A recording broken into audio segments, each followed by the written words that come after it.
Alors, bienvenue à cette deuxième partie du grand week-end Gaspésie de la balado. Là, on va se transporter dans le gîte du Mont-Albert, dans le parc national de la Gaspésie. C'est là qu'on a enregistré cet épisode. On va parler à des gens de la CEPAC, entre autres, qui nous ont accueillis. On va parler d'avalanche. J'ignorais que le Québec était un endroit où les avalanches étaient, je dirais pas omniprésentes, mais beaucoup plus présentes qu'on peut le penser. Et on va aussi parler à deux personnes qui ont natifs de la Gaspésie, qui sont partis, qui sont revenus pour s'installer, pour créer un milieu de vie. Vous allez voir, c'est assez touchant. Je suis toujours content d'aller rencontrer des gens sur la route.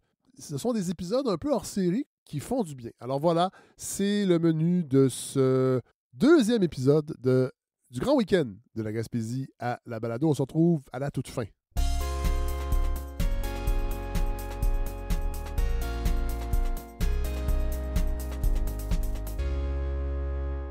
Alors, deuxième étape du grand périple, du grand week-end de la balado de Fred Savard en Gaspésie. Et là, on a changé de place, Stéphanie Thibault de Tourisme Gaspésie. Vous êtes encore là? Oui, je suis toujours là, Fred. Là, on est dans le parc de la Gaspésie, ouais. Au gîte du Mont-Albert. Et on a Pascal Lévesque avec nous. Bonjour, bonjour. Qu'est-ce que vous faites dans la vie, vous?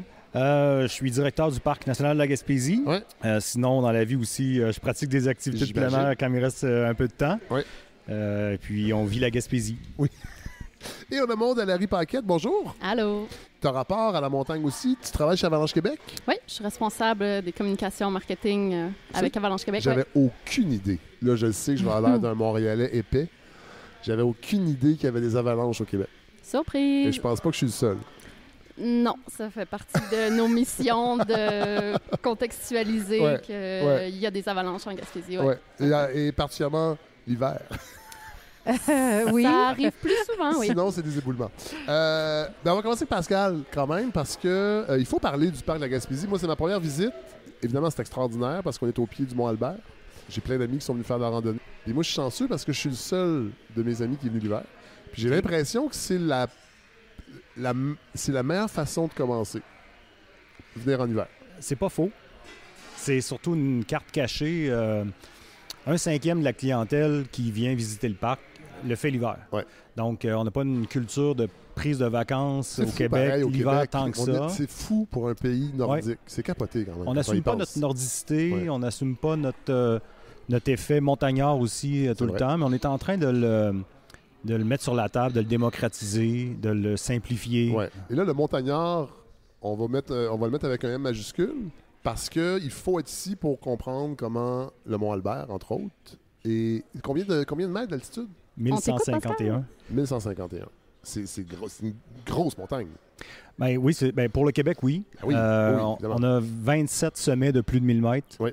Presque 30 des 40 plus hauts sommets du Québec. Bon. Donc, en Gaspésie. Ouais. Fait qu'on on est chanceux. Quand on fait une montagne, on en voit d'autres. Oui, voilà. Donc, ça, c'est l'avantage ici. Fait qu'il y en a pour tout le monde aussi. Oui. Il y a des montagnes faciles, des montagnes plus complexes. Oui. Est-ce que c'est un des premiers parcs national québécois, le parc de Gaspésie? Non, le premier parc, c'est le parc national de la montagne tremblante, suivi par la création du parc des Laurentides aussi, qui a été... c'est un vieux parc quand même. Oui, puis après ça, c'est la deuxième cohorte de parcs qui a été créée, le parc national de la Gaspésie en 1937. Donc, 86 ans. Là, Et parce qu'on est dans leur piste aussi, on est dans le ski extrême, le ski d'aventure, tourisme d'aventure, mais on a aussi le tourisme pour tout le monde, là, hivernal. Oui, quand j'ai pris la direction du parc il y a 10 ans, c'était un de mes objectifs, de démocratiser l'accès à la montagne. Puis pour ça, on arrêtait d'avoir des posters là, avec des gens avec des gros mollets, des gros sacs à dos qui pointent la montagne la plus loin possible, parce qu'on avait l'impression que c'est juste pour des athlètes olympiques. On a des belles randonnées là, familiales d'une heure, 1h30, puis avec des paysages époustouflants pour voir le Mont-Albert. Non, mais ça, j'en témoigne. Ouais. On a un bel éventail, un beau portefeuille de randonnées. Puis toi, ton parcours, Pascal, t'es né à Saint-Anne-des-Monts, donc à côté. Oui, grandi ici, littéralement. C'était ton terrain de jeu, j'imagine? Oui, très petit, à 4 ans, j'étais en ski de fond avec mes parents au petit saut. Oui, je me souviens, mon père me poussait avec ses bâtons dans les petites montées, que pour moi, c'était les grandes côtes. Là. Mais je faisais des belles siestes dans l'auto-roto. Comment t'en arrives à devenir, à être à la tête du parc ici? Écoute, je suis pas carriériste. Ouais. Donc, c'est pas un grand plan que j'ai échafaudé à mon jeune âge, mais c'est une prise de conscience, un amour du territoire. J'ai voyagé quand même pas mal, mais les montagnes de la Gaspésie, mes montagnes sont restées imprégnées profondément. Étudiant en tourisme, puis de retour en Gaspésie, à un moment donné, il fait une randonnée pendant mes vacances. Je lui disais, hey, c'est la job de ce monsieur-là que je veux faire un jour. Quelques semaines après, la poste était libre. Je suis devenu responsable service clientèle au parc ici. C'est comme un destin. Oui. Puis de fil en aiguille, j'ai pris la direction du parc après ça. Mais quand on regarde les traces qu'on a laissées derrière, ça fait un beau sentier qui fait du sens. Mais quand je regardais ça face à moi, je le voyais pas nécessairement. Et Maude, à Larry Paquette, c'est un peu la même chose. J'ai ta feuille de route ici, là. Ça fait combien de pages, ma feuille de route? J'ai mis en petit caractère parce que je voulais pas amener trop de... Toi non plus, tu n'étais pas destiné nécessairement à revenir ici? Ben en fait, moi, je suis arrivée ici parce que je suis native de la Rive-Sud de Montréal. Oui. De où? De Brossard. Brossard. Born and raised. Donc, la Gaspésie m'appelait pas avant 2007? l'âge adulte. Oui. Donc, 2007? Première visite?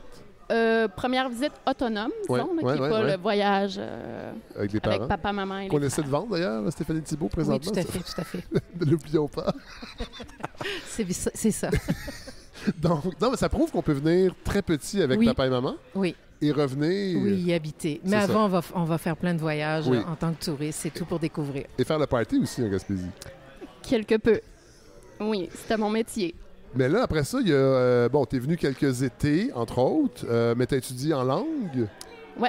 Dans le fond, je venais à tous les étés. Je retournais à Montréal. À tous les automnes, hiver, printemps, je revenais en Gaspésie. Donc, j'ai fait ça pendant tout mon parcours scolaire. Donc, après ça, études en langue, même en linguistique? En linguistique, en espagnol, en ébénisterie, en bâtiment durable. OK, donc, je dirais pas que tu te cherchais, mais tu as voulu toucher à plusieurs. Je suis multipotentielle. Ah, c'est beau. Complexe. Oui. Et là, comment tu arrives à Avalanche Québec? Je suis arrivée par un projet de traduction que j'ai fait pour Tourisme Monde Gaspésie, qui en était à la première édition du journal Chic Choc, qui est maintenant le magazine Chic Choc. Puis c'est Avalanche Québec qui pilotait un peu là, ce projet-là. J'ai été recrutée comme traductrice. Puis il y avait personne aux communications. C'est fou, hein? Il y a plein d'histoires comme ça. Hein? J'ai tendu une pôle, puis j'ai été recrutée. T'avais-tu cette culture? Parce qu'il y a une culture de la montagne, Pascal. Il y en a une, elle est distincte de la traditionnelle qu'on peut connaître européenne. Oui. Puis on essaie de la définir mieux, de la saisir, puis de la véhiculer. Parce que le Parc de la Gaspésie et Avalanche Québec, vous êtes là-dedans, là. Tout à fait. Particulièrement l'hiver, il faut quand même le dire, la montagne, il y a des défis, il y a des choses à savoir, il y a un enseignement à recevoir aussi. Oui, effectivement. C'est une notion de respect de la montagne avec ses enjeux de sécurité. Puis c'est pas pour faire peur aux gens, mais il faut être conscient. Oui, parce qu'on n'est pas dans les petites montagnes des Laurentides. On salue les gens de Laurentides, mais on n'est pas dans ces petites montagnes-là où il n'y a pas d'enjeu d'avalanche quand tu vas au Mont-Habitant, au Mont-Blanc, à Saint-Sauveur. Bien, effectivement, il y a comme une culture de prise en charge autonome en hors-piste. On n'est plus habitué à pouvoir aller à quelque part sans être encadré, sans qu'il y ait de limite de vitesse, sans qu'il y ait de police, sans qu'il y ait un cadre établi. On peut le faire, il faut juste savoir des choses et vous êtes là pour ça. Bien, en fait, notre rôle à nous, c'est de guider les utilisateurs vers les bonnes pratiques qui vont faire en sorte qu'ils vont y aller en toute sécurité. C'est ça. Donc, il y a trois grands axes dans le travail d'Avalanche Québec. Sensibilisation, formation et prévision. Donc, aller chercher les informations chaque jour pour avoir des bulletins, pour informer ceux qui partiront pour voir quels sont les secteurs. Et c'est bien ça? Donc, à 18h, à tous les jours, on émet un bulletin d'avalanche. On va avoir regardé l'état du manteau neigeux. Est-ce que le réchauffement climatique, c'est quelque chose qui déjà est pris en compte ou vous devez le préparer, ou pour l'instant, on peut dire que la Gaspésie est dans une petite bulle?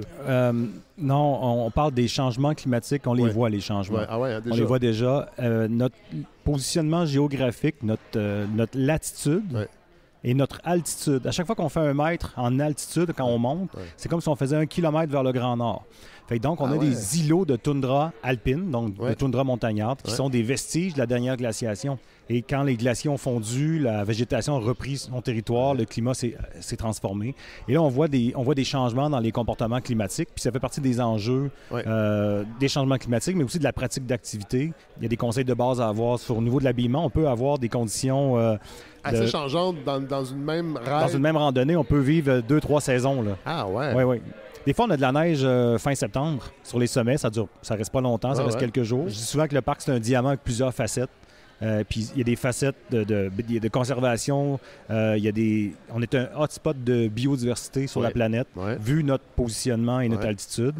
Mais on est aussi plusieurs facettes pour la pratique d'activité. Si on parle des avalanches, on parle des skieurs, mais il ne faut pas penser que les avalanches sont omniprésentes sur le territoire du parc. Non, je sais, mais... C'est parce qu'il y a des avalanches créées par l'être humain, j'imagine?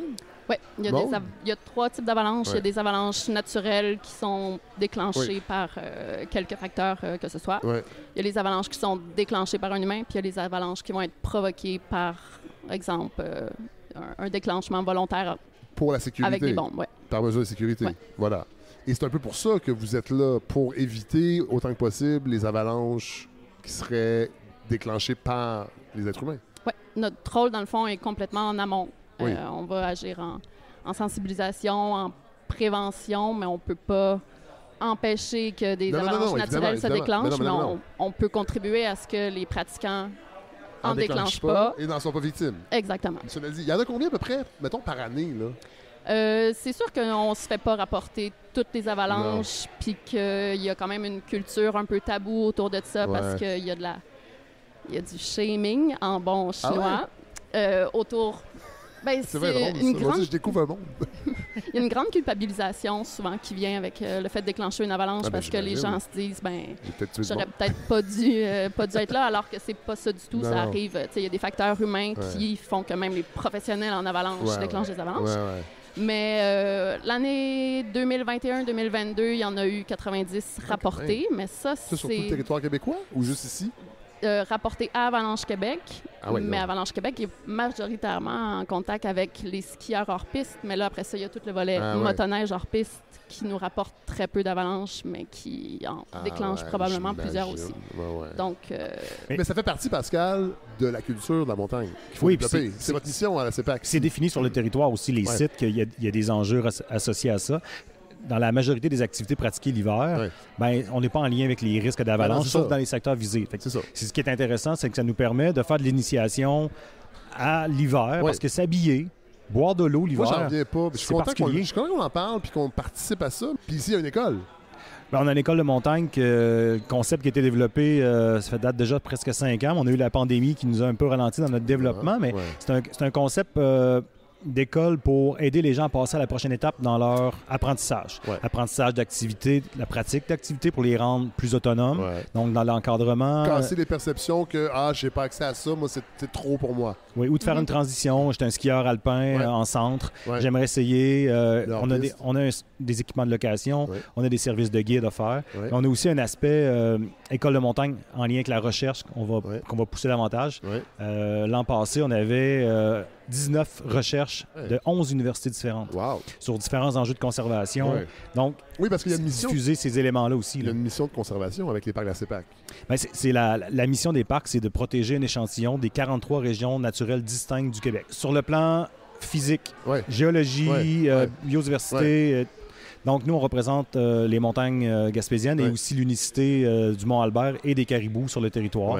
Par exemple, quand je parlais de la glaciation, les caribous sont restés comme sur une île au sommet des montagnes de la Gaspésie. Leur habitat propice est en haut de 700 mètres d'altitude. On a, comme je disais tantôt, on a 27 sommets de plus de 1000 mètres. Donc, il y a du territoire pour le caribou. Tout cet univers-là de connaissances associé à l'école de montagne, dans la transmission de la connaissance scientifique, la protection du territoire. Plus on apprend à connaître un territoire, plus on apprend à connaître les enjeux, à l'aimer, à vouloir le protéger, mais de le rendre accessible. Avec notre mission, primauté sur la conservation, mais quand il n'y a pas d'enjeu de conservation puis qu'on veut offrir une pratique d'activité pour tous, c'est là que qu'on joue notre travail au quotidien dans le développement, dans le jardinage du territoire pour faciliter des découvertes. Et qu'on donne l'occasion aux gens de connecter avec la nature, puis de le faire de façon sécuritaire, et de là le concept d'école de montagne sur le territoire. Bon, puis, je peux t'interrompre. Ça, c'est quand même quelque chose de super intéressant parce que quelque chose qui commence à nous parvenir dans la société, c'est le fait que le plein air n'est pas nécessairement accessible à tous. Ça, c'est vrai. Qu'il y a un certain niveau socio-économique requis pour avoir une voiture pour se rendre dans les parcs nationaux. Il y a énormément plus d'hommes selon les sports que de femmes. Il y a des enjeux aussi culturels. Des enjeux culturels. Il y a des communautés culturelles qui ont l'impression que c'est pas pour eux. Exactement. C'est pour les Blancs au Québec. La représentation n'est pas là encore. Non, c'est vrai. Puis c'est pas une question de ces gens-là ne veulent pas se mixer à nous, parce qu'on entend ça malheureusement à l'actualité chez plusieurs chroniqueurs. C'est qu'ils sentent pas que c'est à eux aussi. C'est pas dans leur patrimoine. Non, c'est ça. C'est ça. Ils sont peut-être pas sensibilisés au fait que c'est accessible pour eux aussi. Oui. Comment on fait ça, Stéphanie?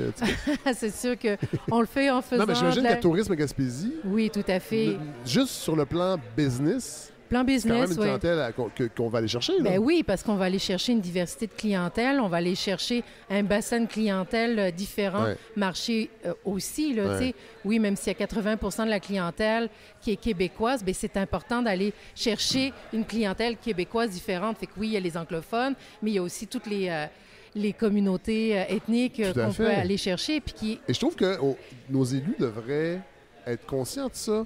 L'immigration, l'intégration, ça passe aussi par le territoire. Puis la culture québécoise, c'est pas juste le français. Ben non, tout à fait. C'est pas juste le français. C'est aussi marcher dans les montagnes. Voilà, manger des crevettes de Matane. Mais non, mais c'est vrai. Ben, c'est une grande partie de notre culture. Ben oui, la crevette de Matane. Ben, certainement. Oui. Non, mais ça prouve que... Oui, des cours de francisation, mais ça prendrait aussi des cours d'initiation à la nature, tout à fait. disons. Tout à fait. Il faudrait aller en Gaspésie, assurément. Bon, évidemment, là, on est dans le gîte du Mont-Albert. C'est pour ça qu'on entend du bruit. On est dans la partie bistrot. Oui. Voilà. Nous, on est logés dans les chalets qui sont juste à côté. Il y a une espèce de petit village, je ne sais pas si on peut appeler ça comme ça. Là, bon. L'offre d'hébergement ici, elle est très variée parce qu'on peut aussi venir avec notre tente puis se trouver un spot. Ben, un spot défini, oui. Oui, c'est réservé. Oui, mais on a la plus grande...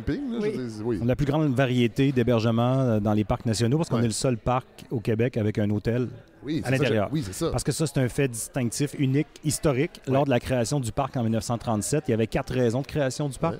La première, c'était de protéger les paysages, les montagnes, la rivière à saumon, la rivière Sainte-Anne, les caribous, et de relancer l'économie en Gaspésie. En 1937, après la crise des années 30, la grande crise, relancer l'économie par une hôtellerie à l'intérieur d'un parc national. On s'inspire de Banff.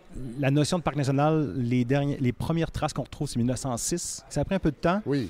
Il y avait des chercheurs qui venaient sur le territoire. À partir de 1844, Sir William Logan il fait le littoral. Il a vu le mont Logan, qui s'appelait le mont Shasta. Et il est allé faire une petite randonnée, mais aussi le club privé sur la rivière Sainte-Anne, la famille Wartime, qui était des Américains de Long Island, propriétaires d'un club privé de pêche, qui faisait bonne figure dans la communauté locale, faisait travailler beaucoup de gens et qui amenait beaucoup de villégiateurs, pêcheurs. Et cette culture-là est restée de pêche au saumon sur la rivière Sainte-Anne. Que ce soit nous qui gère ça. Ben oui, avec l'arrivée du Parti québécois sans faire de politique en 1977, il y a eu la loi sur les parcs et le grand déclubage du territoire. La loi sur les parcs est venue confirmer les statuts, les rôles des parcs qui existaient et la création de nouveaux parcs pour donner l'accès du territoire québécois à la population québécoise. Là, ici, donc, il y a une auberge. Il y a 80 chambres avec les chalets, l'auberge, dans l'hôtel directement, puis le pavillon derrière. Ensuite, on a aussi... Ça, c'est comme le cœur au pied du Mont-Albert. Puis sur le territoire, on a d'autres chalets. On a 8 autres chalets. Des refuges communautaires. À l'année, les refuges? Oui, presque à l'année. Ah oui, ça, c'est cool, ça. Ça veut dire qu'on peut venir faire presque du camping d'hiver. Oui.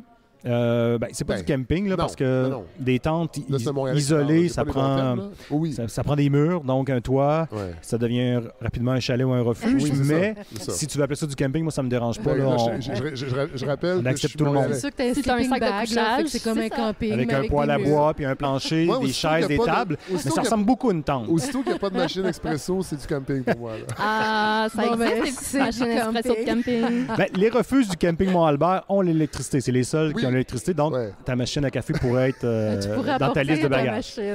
Non, mais c'est ça. Donc, il y a une offre quand même qui est grande.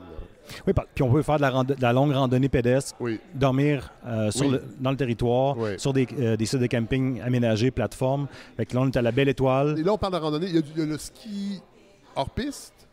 Ah, ça, c'est un grand lexique, le ski. Il y a du ski de fond, hors piste, haute route, télémarque. Comment vous appelez ça?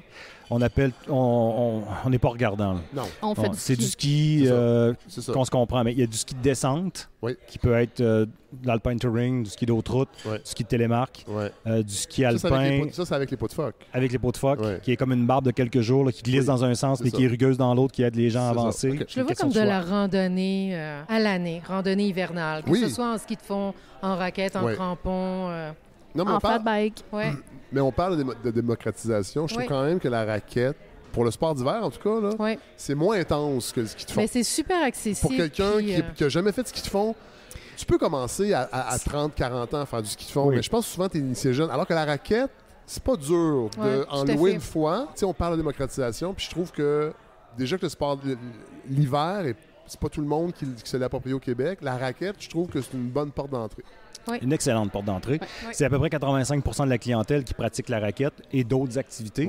Mais fondamentalement, c'est des raquetteurs parce que c'est facile. On marche puis on rajoute un équipement qui est la même mécanique. Mais le ski commence à aussi se démocratiser davantage parce que les équipements sont plus simples d'utilisation. On n'est plus avec le fartage là, de multicouches, la veille avec un fer à repasser comme mon père faisait. Ben, nous, on a ici des sentiers tracés pour le ski de fond.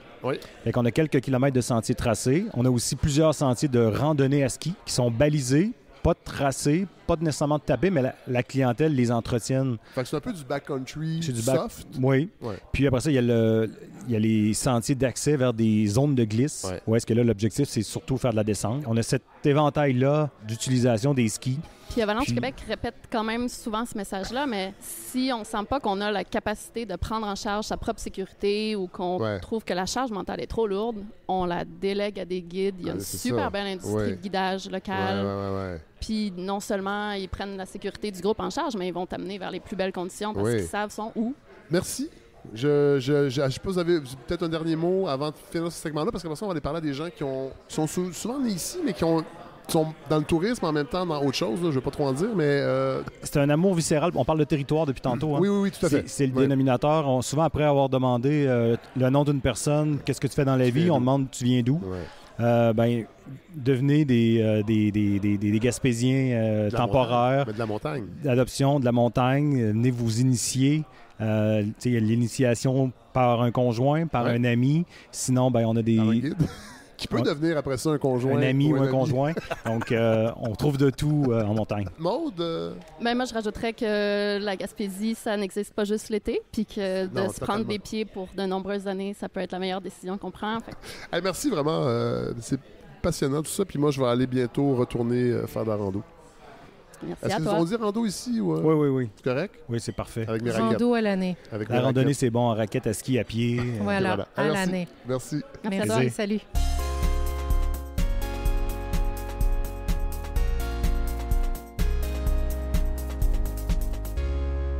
Bon, on l'a entendu hier à Murdochville. Oui, évidemment, il y a tout l'aspect développement d'entreprise, mais il y a aussi et surtout l'aspect parcours de vie. Et là, on a encore, je crois, des beaux exemples de parcours de vie, d'histoire de vie qui animent aussi une région comme la Gaspésie. Je vais commencer avec Emmanuel Desrochers-Perrault. Bonjour. Bonjour. Bon, là, vous, à la maison, vous l'entendez pour la première fois, mais c'est avec Stéphanie Thibault de Tourisme Gaspésie.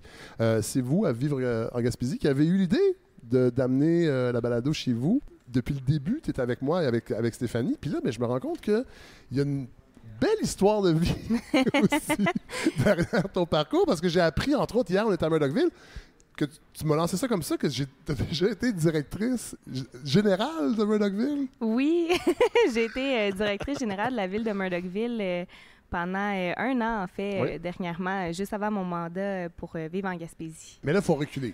Oui. Ça part d'où, là, ton parcours? Là? Mais moi, je viens des Laurentides, en fait, de la Rive-Nord de Montréal. À l'époque, en 2016, mon copain de l'époque avait décidé de commencer à travailler au Chic Shack dans le domaine du ski, amateur de plein air. Puis, je lui ai rendu visite pendant le temps des fêtes. Puis, il avait besoin d'aide. C'est la folie, là. Il venait juste d'acheter le Mont-Méleux au Chic Shack. Puis c'était comme, OK, à cette heure, on gère une station de ski. Fait que, sans trop savoir comment. Effectivement. Moi, j'avais quand même un bagage dans le domaine du ski là, par d'autres emplois avant. Donc, je leur ai donné un coup de main. Puis, à la suite du temps des fêtes, ils m'ont proposé un emploi de gestionnaire. Moi, il me restait une session d'université à terminer. T'es en quoi, l'université? J'étais en entrepreneuriat, en fait, en administration. Puis, finalement, au début, tu sais, je me disais, bon, il faut que je termine mon bac, je finisse ce que j'ai commencé, tout ça.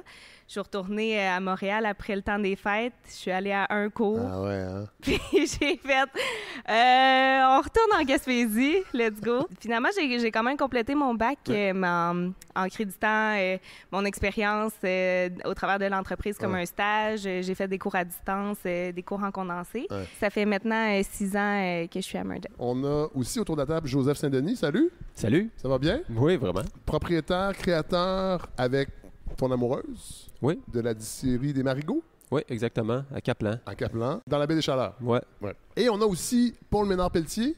Bonjour. Qui est en train de terminer l'allaitement de Marguerite. Marguerite qui me regarde. Absolument, je fais peur au bébé, là, c'est pas si pire. Elle est pas sûre. Elle est habituée, son grand-père fait peur. Ah bon. Paul Ménard-Pelletier, t'es installé à Sainte-Anne, c'est ça? Sainte-Anne-des-Monts. Sainte-Anne-des-Monts. Et tu es avec ton père? Oui. Fondateur de l'entreprise Couleur Chocolat. Exactement. Ben, on va commencer avec toi, Joseph. Formation en ingénierie? Oui, exact. Université de Sherbrooke. T'es né à Caplan? Oui, je suis né à Caplan. Je me suis rendu jusqu'à mon cégep là, en restant dans mon coin de pays, dans la baie des Chaleurs. Et ensuite, j'étais à Sherbrooke, à l'Université de Sherbrooke pour faire mon bac en génie. Puis après ça, j'ai travaillé à Montréal. C'est ça. Donc l'idée, quand tu finis ta formation universitaire, c'est de travailler dans ton domaine ingénieur mécanique? Oui, ingénieur mécanique. Et qu'est-ce qui fait qu'à un moment donné, tu décides de revenir dans ton village natal et de bifurquer vers créer une distillerie? C'est quand même... Ouais, ben c'est un ensemble de facteurs. Ça faisait déjà un bon moment que je me questionnais sur l'orientation que je voulais donner à ma vie, au-delà même de ma carrière. Ah ouais, OK. Donc, c'était pas juste professionnel, le questionnement. Ben, moi, j'ai toujours voulu être à mon compte. J'ai été en ingénierie pour pouvoir faire ça, puis j'ai jamais trouvé mon occasion d'affaires. Je vais revenir en Gaspésie souvent, puis chaque fois que je retournais en vacances, puis quand je retournais à Montréal, ben toutes mes idées qui germaient en Gaspésie, qu'il y en avait plein, ben, ils s'évanouissaient au fur et à mesure que j'avançais là, sur la 20 en direction de Montréal. Quand j'arrivais à Montréal, il ne restait plus rien. Puis je me cherchais un peu sur qu'est-ce que je vais faire. Ça faisait 10 ans, j'arrivais à bientôt 10 ans là, pour l'employeur où je me trouvais. Je me développais bien, j'avais une belle carrière, mais c'était pas... C'était pas nourrissant sur le plan existentiel. Maintenant. Non, c'est ça. Je savais que j'étais là pour faire autre chose.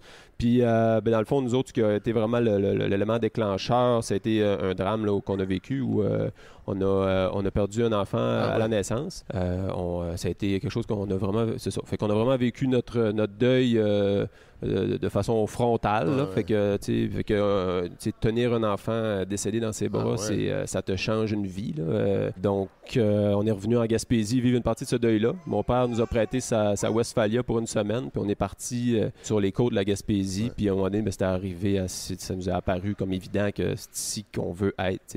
Puis là, toute cette monde de possibilités-là que je vivais avant puis qui disparaissait quand je m'en allais à Montréal, là, ça arrivait pour rester avec des projets concrets. Dans le fond, moi, je savais que dans la vie, j'aime ça bien manger, bien boire, profiter avec le monde, la célébration, les produits du terroir. Ce côté épicurien, tu l'avais déjà. Oui, vraiment. En vacances, puis dans notre vie, c'est ce qu'on faisait. Ouais. Donc, ton amoureuse aussi? Oui, mon amoureuse aussi, qui elle est de Montréal. Oui.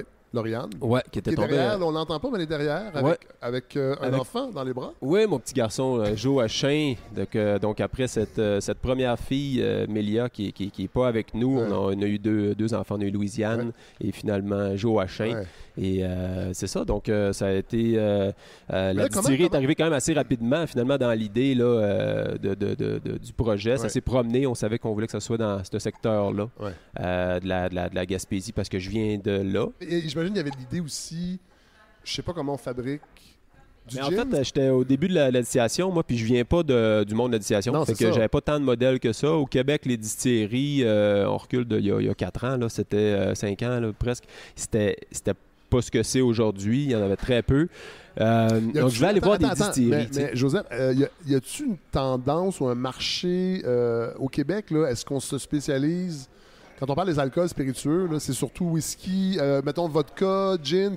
Est-ce qu'il y a un secteur qui est plus développé que l'autre ou c'est bien réparti? C'est tellement une jeune industrie qu'on n'est pas encore en mesure de le dire.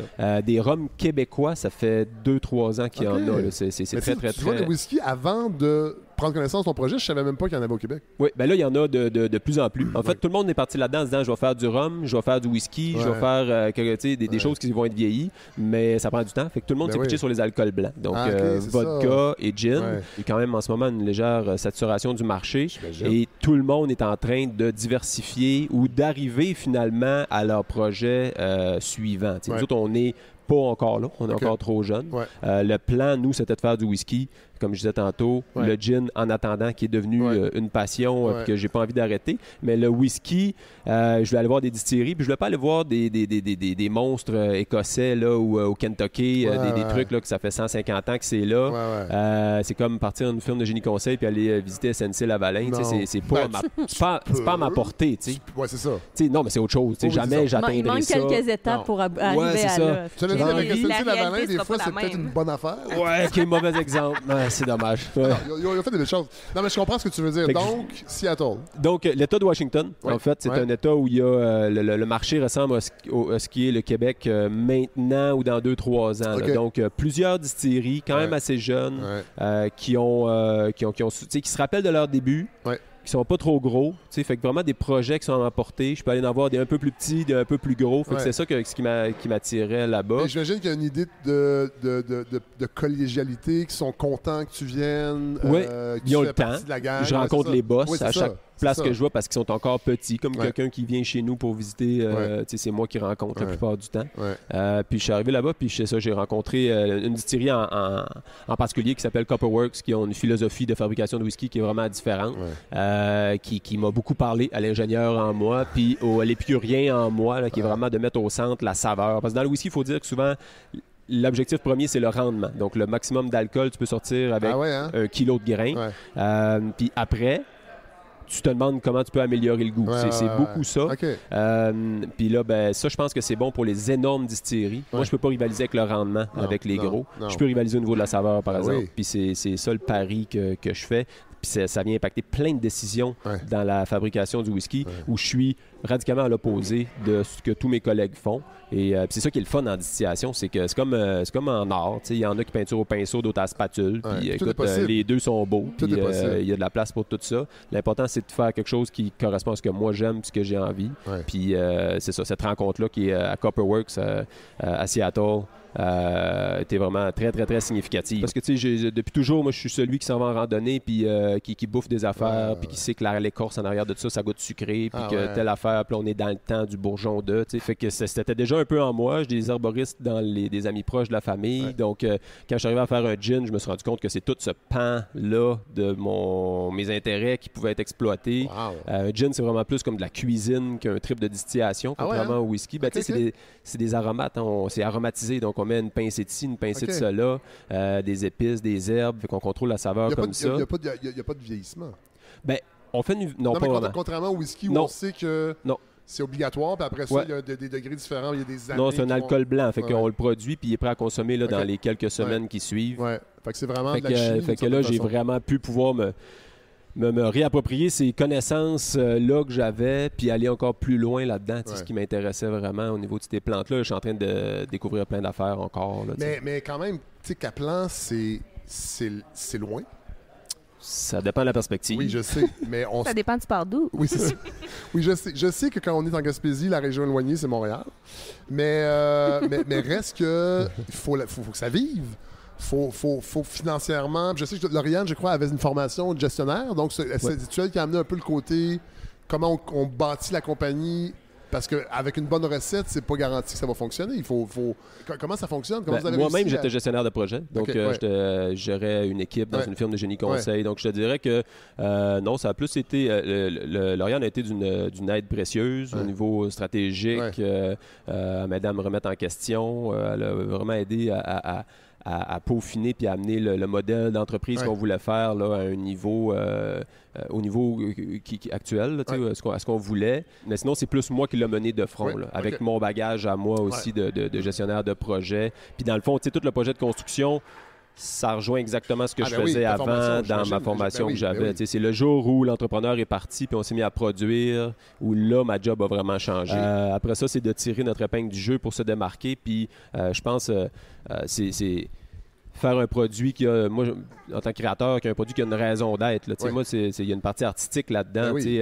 Quelqu'un qui fait un tableau qui ne leur ressemble pas du tout, mais ça se sent quand tu regardes l'œuvre. Moi, je veux faire une œuvre par mon gin, que les gens sont marqués, que ça place, que ça amène quelque chose qu'il y a une personnalité au final. Oui, c'est ça, qu'il y a une personnalité, puis que ça amène quelque chose à cette industrie, à ce milieu-là. C'est comme, ce gin-là, il amène... Il est gaspésien. Oui, ben il est gaspésien, puis il goûte la Gaspésie. Tous les aromates qu'il y a dedans, c'est des aromates de la Gaspésie. Il n'y a rien qui vient de la mer, c'est tous des petits aromates. Il y a vraiment un caractère au gin récif qui représente vraiment la Gaspésie. Paul, j'imagine que c'est la même chose pour les chocolats? Mais oui, c'est la même chose. C'est la même démarche. Oui, ben c'est mon père qui a fondé Couleur Chocolat. Moi, j'ai juste ton CV. On m'a envoyé juste... Parce que tu pensais qu'on allait s'appeler. Parce que toi non plus, c'était pas tant que ça, je crois, ton objectif de revenir prendre le relais. Moi, je suis arrivée parce que je ne viens pas de la Gaspésie. Je viens de la Montérégie. J'ai été élevée à l'Ange-Gardien. J'ai fait mon cégep à Farnham. Oui. Donc, ton père a fondé la chocolaterie à Saint-Anne-des-Monts. Oui. À l'époque, il était à l'Ange-Gardien? Mais c'est un peu compliqué. Mes parents sont séparés maintenant. Il y avait une chocolaterie ensemble. Maintenant, chacun de mes parents a une chocolaterie. Donc, voilà. Est-ce qu'il y a une compétition entre les deux chocolats? Est-ce que ça joue dur? Je me prononcerai pas. Mais bref, c'est ça, la chocolaterie, c'est depuis 2008 que mon père l'a fondée, Couleur Chocolat, qui est située à Saint-Anne-des-Monts. Puis, dès son arrivée, les clients demandaient du chocolat qui pousse, du chocolat qui goûte la Gaspésie. C'est évidemment, drôle, qui pousse. Oui, bien évidemment, ça pousse pas en Gaspésie, c'est ça. Donc, puis de pouvoir donner une saveur gaspésienne. Comment on fait pour du chocolat? Ben, c'est drôle parce que pour l'alcool, sachant que, on le sait, c'est des herbes, on en trouve en Gaspésie, alors que le chocolat, ça part d'une fève qui pousse pas ici. Non, ça pousse entre les deux tropiques partout sur le monde. Mais le chocolat, c'est aussi c'est un tableau sur lequel on peut y ajouter les aromates qu'on désire. Puis, quand on pense en Gaspésie, on peut penser à la morue séchée salée. C'est pas très sexy avec le chocolat. Non. L'alcool non plus. Non, c'est ça. C'est bon, c'est ça. On n'a pas exploité ce côté-là.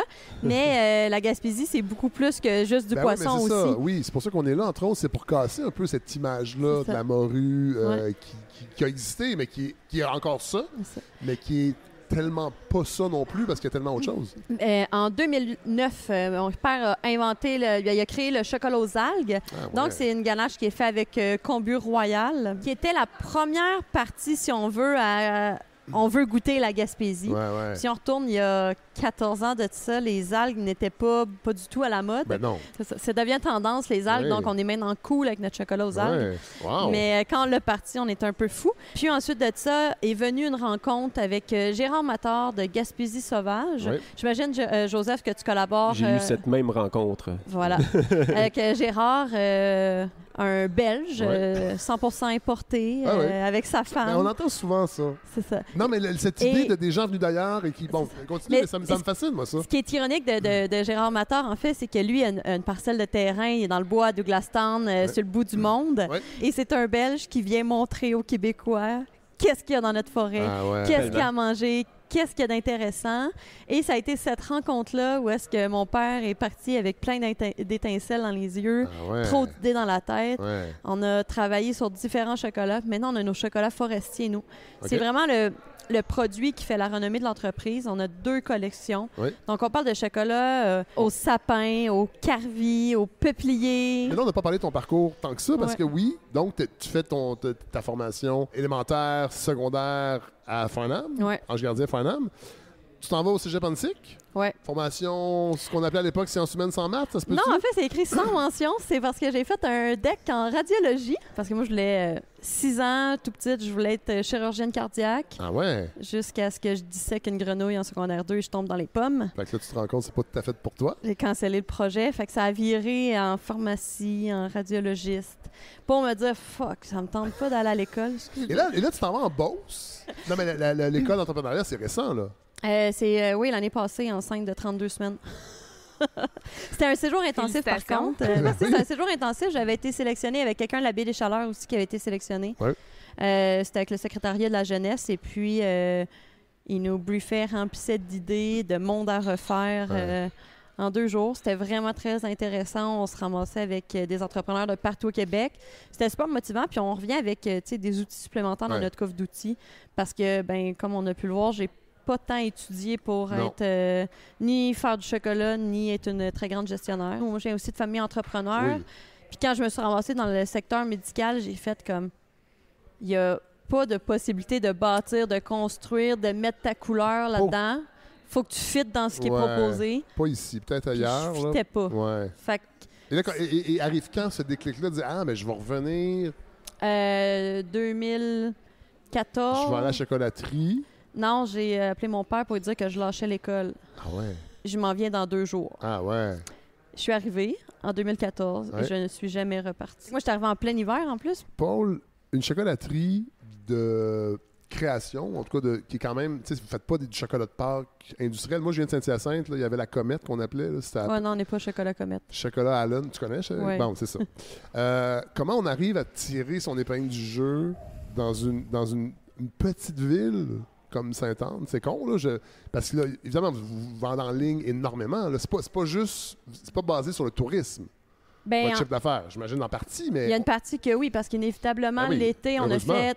Avec le temps, on est devenu économisé. J'en parlais tantôt avec Joseph. C'est des actions qui font qu'on renforce notre positionnement touristique. On fait partie du Tour gourmand de Gaspésie gourmande.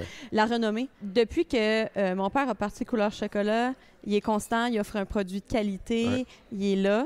Et la Gaspésie, bon, c'est très vaste comme territoire, mais c'est aussi petit. C'est produit la même chose avec notre gin. Quand il est sorti, il est bon, son gin, il est unique. Il faut goûter à ça. Le bouche à oreille se fait très fort. C'est ça, c'est que c'est petit. C'est pas petit, c'est qu'il y a un sentiment de communauté. Quand vous partez d'une entreprise, j'imagine que ça se fait le lien avec les autres entrepreneurs pour cette idée de on va créer un écosystème pour que ça fonctionne, il apparaît rapidement, j'imagine? Oui, ben oui, c'est très fort en Gaspésie, là, la communauté au sens large. Je sais que c'est cliché, on l'entend souvent, mais je trouve ça important de le répéter parce que c'est ça qui fait que ça fonctionne. Ah ben oui, c'est un terreau vraiment fertile. Je pense que ça a changé. Là. Moi, je me rappelle être jeune, puis un projet qui partait en Gaspésie, qui arrivait en Gaspésie, ben, les gens avaient plutôt tendance à dire ça marchera pas, c'est une question de temps avant que ça ferme. Je pense que là, ça a complètement changé. Je pense qu'on le doit, entre autres, aux microbrasseries là, qui sont plein d'exemples d'entreprises qui se sont mis à tout marcher. Puis un méchant paquet. Fait que le monde se sont comme habitués à avoir des produits, des projets qui fonctionnent. Moi, quand je suis arrivé, le monde ne savait même pas ce que je faisais, si ça allait de la bière ou du vin. Là, puis je fais ni l'un ni l'autre. Puis ils savaient que c'était leur sorte préférée, puis que ça allait marcher, c'est sûr. Je leur ai jamais parlé de mon projet, mais c'était un succès sur toute la ligne. Ils ne savaient même pas le nom, ils ne savaient rien. Fait que le monde, ils sont vraiment derrière. C'est leur distillerie. C'est comme quand on parle de ton équipe de sport. C'est ton équipe. Moi, je suis leur distillerie. C'est la passion qui nous anime aussi, qui fait qu'on est allumé, on aime ça, on est là, on peut construire. Tout est possible. Là. Il y a pas, tantôt, tu parlais que tu te désenchantais sur le retour vers Montréal. Mais ici, c'est ça, c'est fertile. Il y a tout à créer, il y a des opportunités. Oui, mais c'est ça, je me rends compte, c'est ça qui est fou. Puis ce qui est le fun, c'est que l'âge, sûrement que tu l'as vécu aussi, l'âge n'est pas un frein à la réussite, à l'accomplissement, au développement. Que des fois en ville. Ouais, fait qu'on peut être jeune, puis on est crédible rapidement en Gaspésie. pour partir des affaires. Je pense que oui. Ben oui, ça l'aide en tout cas. Ben moi, j'ai eu à confronter ça toute ma carrière d'ingénieur, où j'avais 28 ans, puis là, je gérais une équipe qui la moyenne d'âge était supérieure au double de la mienne. Puis ça m'a jamais arrêté. Fait que quand je suis arrivé ici, ça m'a pas plus ça m'a pas plus arrêté. Puis les gens ici, non, c'est pas un frein pantoute. En fait, ils sont comme agréablement surpris. Ils sont comme wow, tu sais, t'es jeune en plus. Fait que c'est comme un plus. Ils ont envie. Ça l'assure une pérennité. Oui, c'est ça. Ils savent que ce projet-là, il est là pour rester. Puis non, mais c'est super fertile, autant au niveau de la communauté, comme on parlait tantôt, qui sont intéressés à aider, autant au niveau des organismes en développement économique. Là, ils sont vraiment. Des fois, j'en ai un qui m'appelle pour me dire que l'autre, il y a un programme intéressant pour moi. Fait qu'ils sont vraiment. Et vice-versa. C'est vraiment une belle communauté qui sont là pour t'aider, pour que ça marche. Là. Il y a vraiment des belles ressources ici pour ça. Là. Ben, Joseph Sénadi, merci. Donc, Distillerie des Marigots, on peut aller vous voir à Caplan à l'année? Oui, à l'année, on est ouvert à l'année. Nous autres, on a une belle activité d'hiver à faire. On parle de tourisme d'hiver en Gaspésie. La distillerie est ouverte. C'est-tu votre période plus relax l'hiver? C'est sûr que c'est plus relax. Donc, plus le temps de parler au monde. Ah, exactement ça. C'est VIP. Tout le monde est VIP. Ah ouais, c'est ça. Mais avant d'arriver à Caplan, on arrête à Saint-Anne-des-Monts. Ça dépend par quel bord tu passes. Non, on arrête. Paul, mais Nord-Pelletier. Quand tu le fais à l'endroit, tu passes... Ça dépend. On arrête, on passe par Saint-Anne-des-Monts. Si tu le fais à l'endroit, tu passes par Saint-Anne en premier. Et on arrête à Couleur Chocolat. Sinon, tu prends le dessert en revenant. J'imagine que le chocolat, l'hiver, c'est pas une saison plus tranquille. Noël, Saint-Valentin, Pâques, c'est les gros moments. En réalité, un chocolatier, d'habitude, va être en vacances, entre guillemets, l'été. Mais nous, on a comme Noël 2 fois par année. On a la chance d'avoir la saison touristique pendant la période estivale. Puis l'hiver, ben, de plus en plus, il y a la clientèle locale qui est au rendez-vous toute l'année.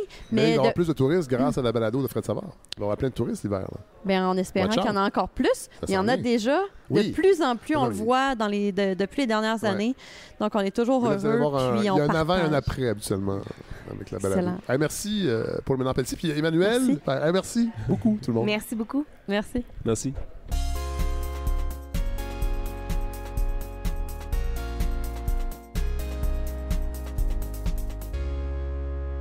Voilà ce qui conclut ce grand week-end de la Gaspésie à la balado. Hey, merci à Stéphanie Thibault de Tourisme Gaspésie et merci à toute l'équipe de Vivre en Gaspésie. C'est avec eux que j'ai organisé, j'ai planifié ces 2 épisodes-là. C'est eux qui m'ont beaucoup aidé à m'orienter vers les bonnes personnes.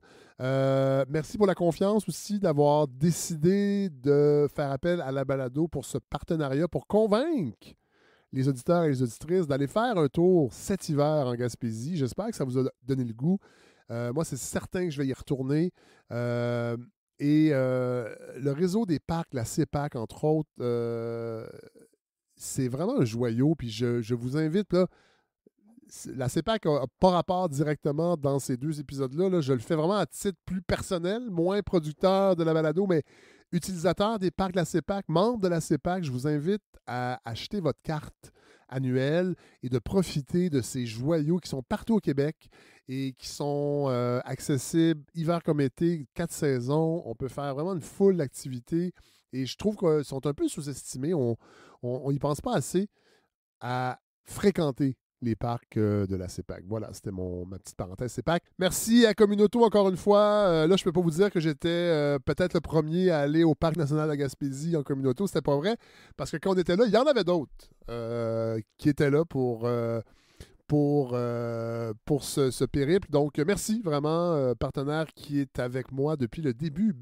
Belle et grande fidélité que j'ai avec Communauto. Transporteur officiel de la balado.